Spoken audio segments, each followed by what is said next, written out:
Hello everyone, a very good morning to you all.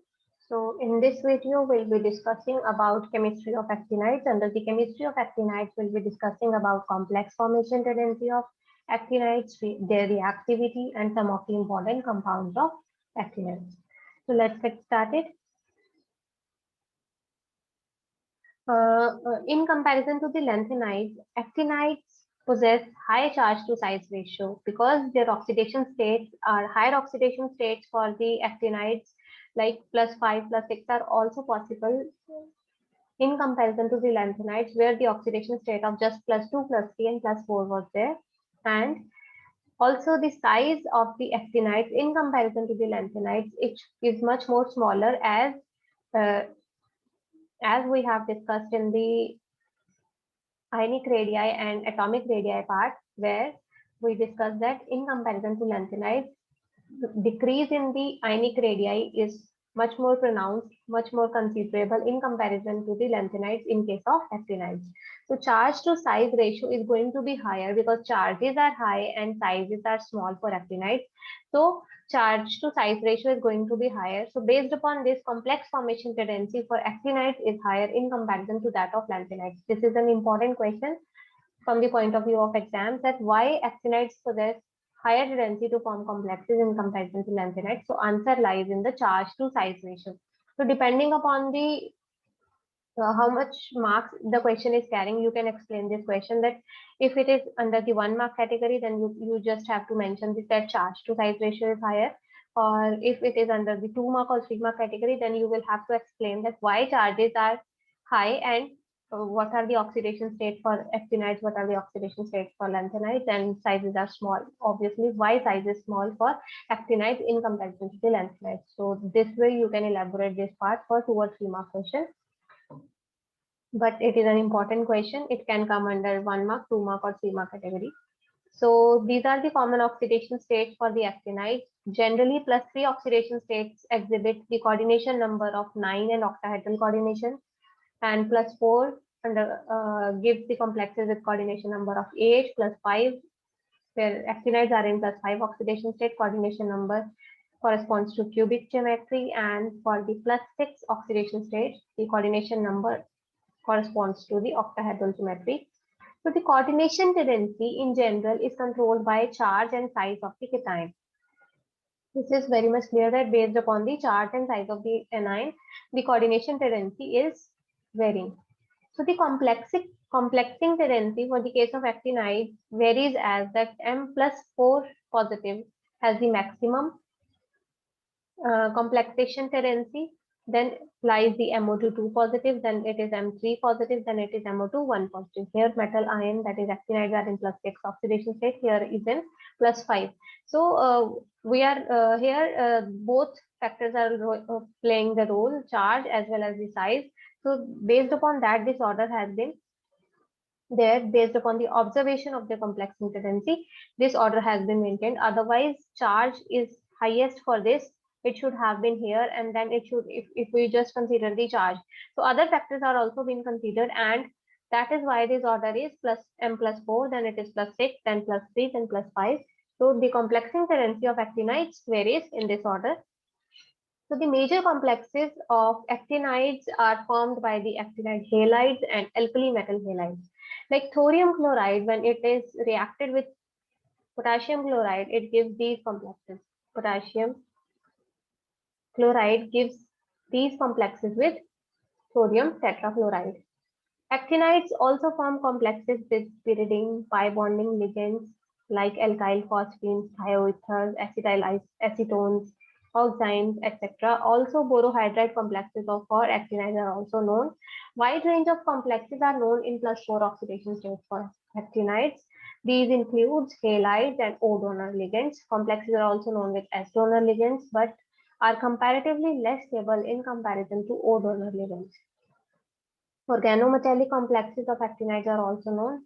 These are few examples. Here C5H5 is the ligand. Here cyclopentadienyl is the ligand. For here AC represents the any actinide element, it is in +3 oxidation state and it is in +4 oxidation state. Now this was all about the complexes of the actinides, now we have the reactivity of actinides. The reactivity of actinides in general increases with increase in atomic number. That is, as we go from thorium to lawrencium, reactivity is increasing. And also, direct reactions of actinides with non-metals results in large number of compounds. So these are some of the direct reactions. These are very important reactions. Just having a look at this. These reactions, this is a important. These all are important reactions from the point of view of exams. Mostly compounds of actinides are coming out of uranium.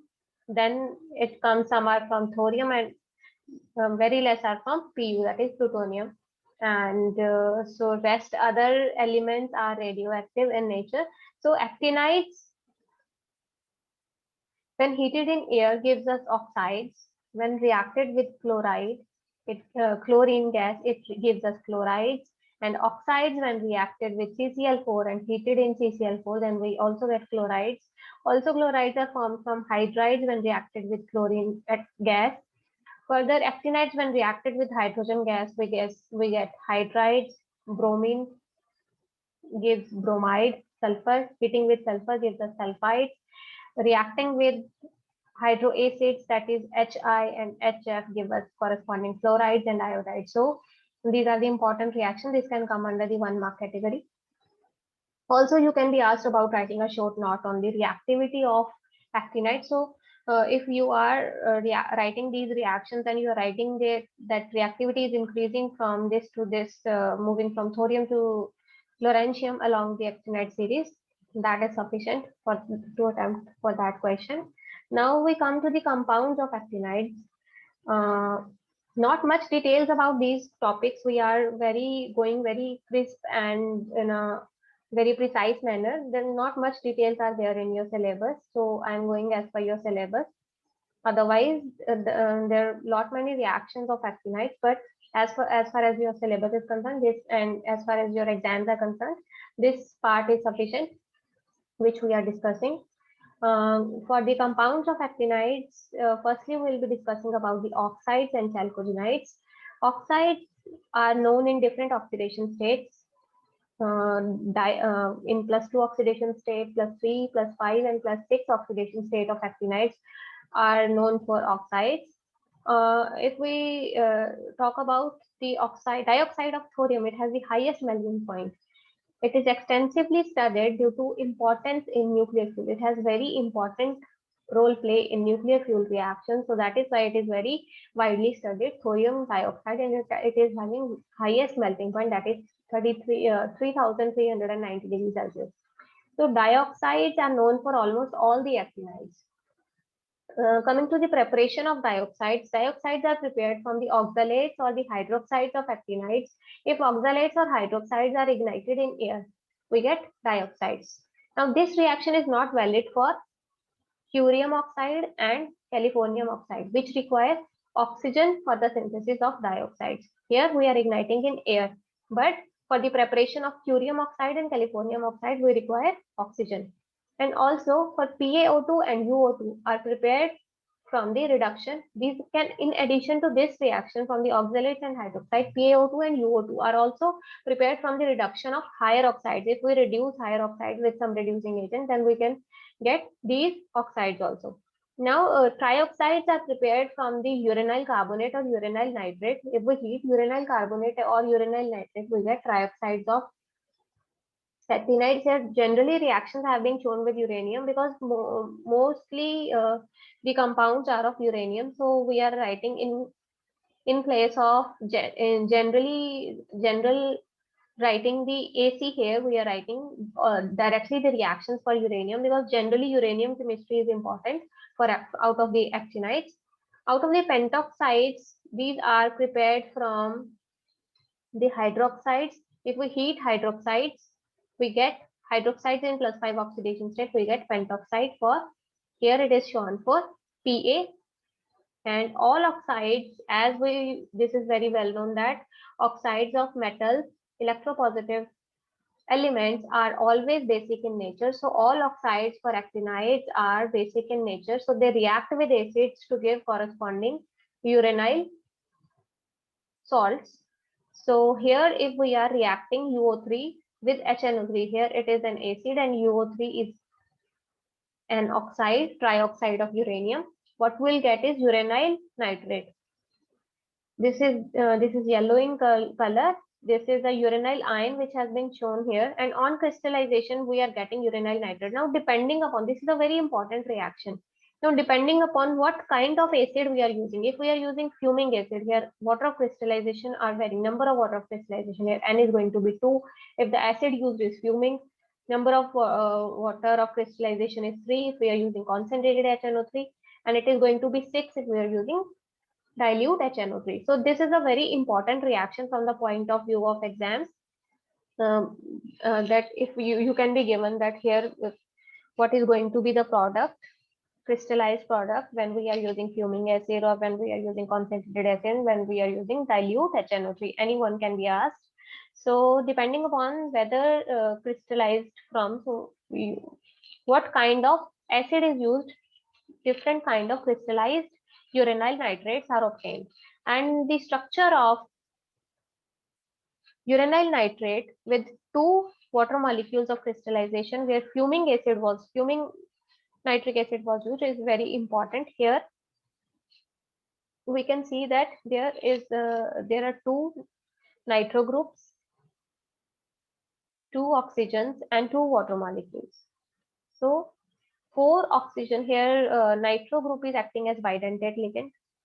So uranium is surrounded by hexagon of oxygen atoms where 4 of the oxygens are from the nitro group and 2 oxygens are from the water molecules. Here it is an hexagon surrounding the uranium. This is in the plane of paper. And 2 oxygens which are bonded with a double bond to the uranium are, one is above the plane of the paper and other is below the plane of the paper. So this hexagon is in plane of the paper, and this oxygen which is bonded through double bond is above the plane of the paper, and this oxygen which is also bonded to a double bond is below the plane of the paper. So this structure is very important. If we talk about halides, not much details are in your syllabus. So hexahalides and dihalides for actinides are known. Hexahalides are known for uranium, neptunium, and Pu, that is plutonium. Fluorides and chlorides are also known for actinides.